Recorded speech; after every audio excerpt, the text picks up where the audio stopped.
Assalamualaikum warahmatullahi wabarakatuh.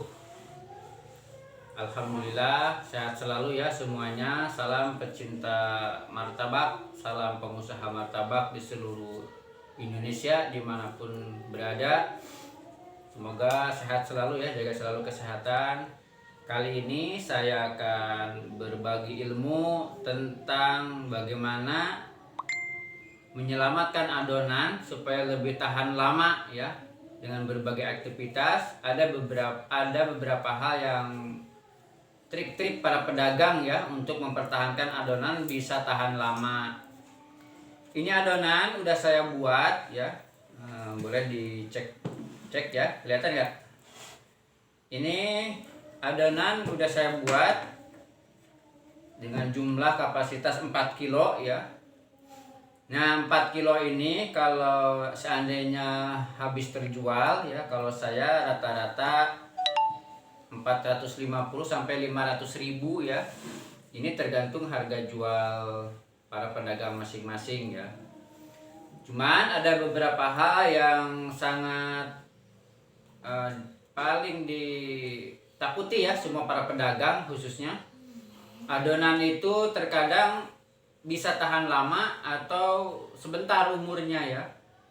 Nah tahan lama yang dimaksud itu, jadi adonan itu masih dalam kondisi baik ya, walaupun jam dagangnya sampai larut malam. Nah kadang-kadang apa yang terjadi di lapangan, misal sebelum habis kadang-kadang adonan bisa rusak ya.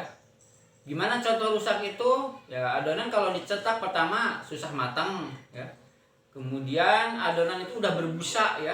Jadi yang tadinya ketinggiannya segini, misalkan adonan segini ya, kalau udah rusak itu dia bisa dalam penambahan volumenya bisa segini ya. Nah itu udah salah satu tandanya adonan udah mulai rusak ya.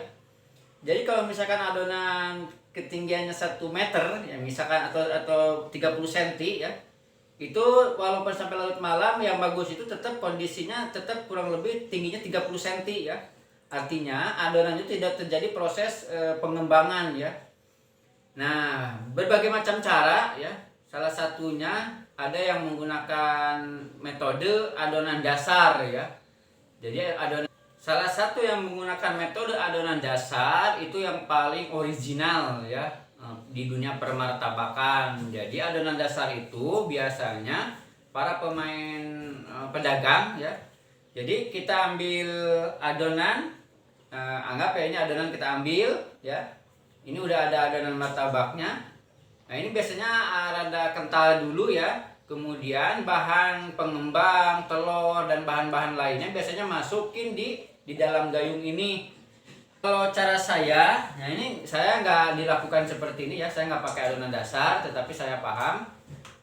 Kalau cara saya yaitu, karena saya berhubung ada aktivitas lain ya, aktivitas lain ya. Jadi ini adonan kita buat jauh-jauh hari sebelum dagang ya. Jadi restingan yang saya lakukan bisa sampai 6 sampai 7 jam ya.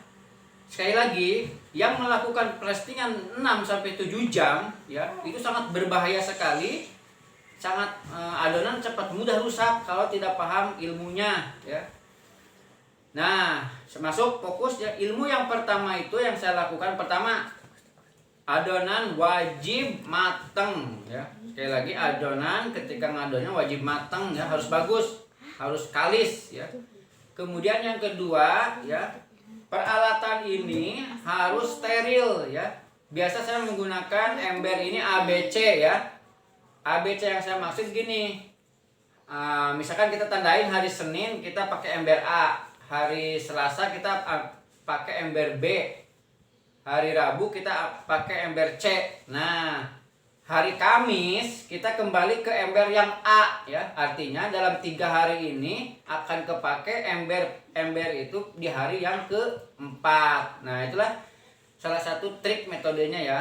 Yang pertama, peralatan harus steril, harus dijemur ya, harus dijemur oleh sinar matahari.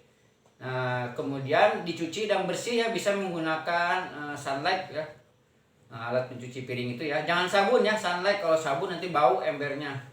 Kemudian satu lagi ya, kita bisa menyelamatkan nilai aset ini senilai kurang lebih omset kalau misalkan habis 4 kilo ini, kalau saya ya kurang lebih 450 sampai 500 ribu ya. Saya akan selamatkan dengan dibantu dengan es batu ya. Ya, ini air yang dibekukan di dalam botol aqua ya. Jadi ini kalau diuangkan senilai 2.000 rupiah ya, tetapi bisa menyelamatkan senilai 500 ribu ya. Gimana caranya? Ini pastikan tidak ada yang bocor ya. Kalau pakai plastik itu sering bocor. Saya tidak dianjurkan kalau yang pakai plastikan itu ya. Itu biasa sering bocor esnya ya. Kalau saya menggunakan ini bekas ini ya, wadah minum air mineral, kita manfaatin, kita isi ulang ke air mentah, kemudian kita bekukan di freezer ya. Gimana caranya? Nah, ini selalu harus pastikan ini harus bersih ya, harus steril, dicuci terlebih dahulu. Nah, ini saya ada yang kecil juga ya. Nah, kemudian ada yang lebih kecil lagi. Maksudnya ini disesuaikan dengan kapasitas volume ini ya adonan. Misalkan kalau yang pakai gayung cukup dengan menggunakan yang kecil aja ya. Nah, ini seperti ini ya. Nah, kalau untuk kapasitas 4 kilo sampai 10 kilo harus menggunakan yang kapasitas lebih besar ya. Dan kemudian kalau pakai ini ya, pakai yang kecil ini, kita taruh di atasnya, ini si es tidak akan tembus ke bagian-bagian dalam bawahnya ya, hanya di atas saja. Jadi bagian bawahnya tidak kena dengan es batu ini ya, tidak kena dingin. Oke, kita caranya begini. Ini udah dibersih cuci ya, udah dibersihkan ya, udah dicuci. Kita masukin saja ke sini ya. Kita lihat, fokus, kelihatan nggak? Nah, gini ya. Biarkan aja seperti ini. Ditidurin juga boleh ya, seperti itu. Nah, kalau kayak gini yang kecil dengan volume yang segede ini kurang tepat ya kapasitasnya. Kalau taruh di sini dia akan terus mengguling, dia ke bagian bawah dasar tidak kena ya. Dia akan ngambang di atas ya, karena berat jenisnya beda ya antara adonan dengan air ini. Paham ya? Kayak tukang obat jadinya ya. Tapi inilah saya akan bagi-bagi ilmu. Silahkan itu mau diterapkan atau tidak. Banyak macam cara ya. Yang penting saya berbagi ilmu untuk para pedagang khususnya ya. Kemudian kita tutup ya, tutup, dan jangan ditutup rapat ya. Kita harus ada udara sedikit ya, biar sirkulasi proses fermentasinya lancar ya. Karena kalau ditutup ini adonan akan cepat rusak ya. Jadi kita harus dibuka aja sedikit ya, seperti itu. Nah, nanti setelah beres perestingan kurang lebih bisa di resting selama 6 sampai 7 jam ya. Tapi efektifnya ya standarnya kalau menurut saya, saran saya antara 4 sampai 5 jam saja ya. Nah, itu lebih aman. Nah, misalkan nanti sore kita udah mau berangkat ke pangkalan ya. Kita es ini diangkat terlebih dahulu ya. Ini dibersihkan ya. Nah, seperti ini. Pastikan peralatannya harus selalu bersih ya, steril, tidak boleh terkontaminasi supaya adonan awet. Oke, kita sisihkan. Ini misalkan itu nanti ya. Nah, kemudian ini kan ada sisa air yang untuk bahan pengembang ya. Nah, setelah es ini diangkat, kemudian baru si pengembang dimasukin ke sini, jadiin satu saja ya. Mau pakai BP atau soda, pasti wajib ya kalau soda ya. Kalau BP tidak wajib, itu pakai soda saja udah bisa. Nah, kalau saya biasanya soda dan BP saya masukin jadi satu di sini ya. Kemudian kita kucek dulu, baru dituangkan ke sini ya. Nah, misalkan udah dituangkan sini, udah kita larutkan saja ya. Demikian. Aduh, lumayan ngecaprak, tapi ngecaprak ilmu lah ini mah ya. Kita ngopi dulu lah ya. Alhamdulillah, plong. Lanjut, fokus ya, biar tuntas. Sekali lagi, kalau resting cuma 2 jam itu tidak usah pakai es ya. Nah, ini sangat cocok penggunaan es ini di daerah yang panas ya, seperti di daerah Lampung ini, daerah pantai ya, cukup panas sekali. Jadi suhu adonan kalau di udara panas ini otomatis akan cepat ngembang ya, cepat melar. Jadi melar itu bisa disebabkan oleh, melar itu maksudnya rusak ya.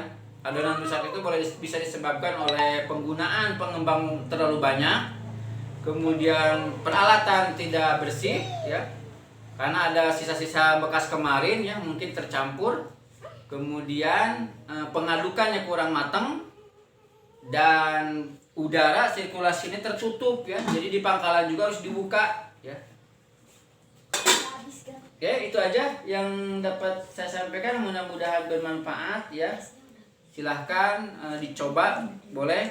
Jadi sekali lagi, kalau adonan di resting, saya katakan lebih bagus, lebih baik, lebih lemes ya ketimbang yang langsung cetak. Dan volumenya pun kalau yang di resting itu lebih sedikit penggunaannya, tetapi pengembangannya lebih tinggi ya. Beda dengan yang tanpa resting. Kalau tanpa resting itu tentu banyak penggunaan bahan pengembangnya juga, kemudian volume adonan lebih banyak ya. Sementara sama-sama volume banyak, sama-sama volume sama antara di resting dan tidak di resting itu bisa ketebalannya bisa berbeda ya. Satu cerita ya, es ini banyak juga ya yang dipakai di pangkalan yang menggunakan es ya, jadi es itu tidak habis memasukkan bahan pengembangnya, es ini dimasukin kembali ya. Ada yang seperti itu ya, itu lebih bagus lagi sebenarnya ya, lebih tahan lama. Kemudian cuman saya risih ya kalau misalkan es dimasukin ke dalam, kadang-kadang orang banyak berpikiran negatif ya. Misalkan ini ada apa-apanya gitu, orang kan nggak tahu ya yang kita maksud. Kalau konsumen itu ternyata ada sesuatu, ada benda asing di dalam adonan itu. Bagi yang nggak tahu maksudnya bisa berpikiran negatif ya, bisa berpikiran yang tidak gitu. Jadi kalau mau seperti itu juga silahkan ya. Kemudian sebaiknya misalkan ini kan ada esnya di dalam ya, jadi kita ambil adonan dulu ya, ambil adonan ya. Nah, kemudian adonan inilah yang di publik ya, yang maksudnya yang di pangkalan. Nah, kalau ini biasanya ditaruh di gerobak bawah, itu tuh nggak apa-apa ya. Tapi kalau secara terbuka ini di atas, misalkan konsumen dikerumunin orang banyak ya.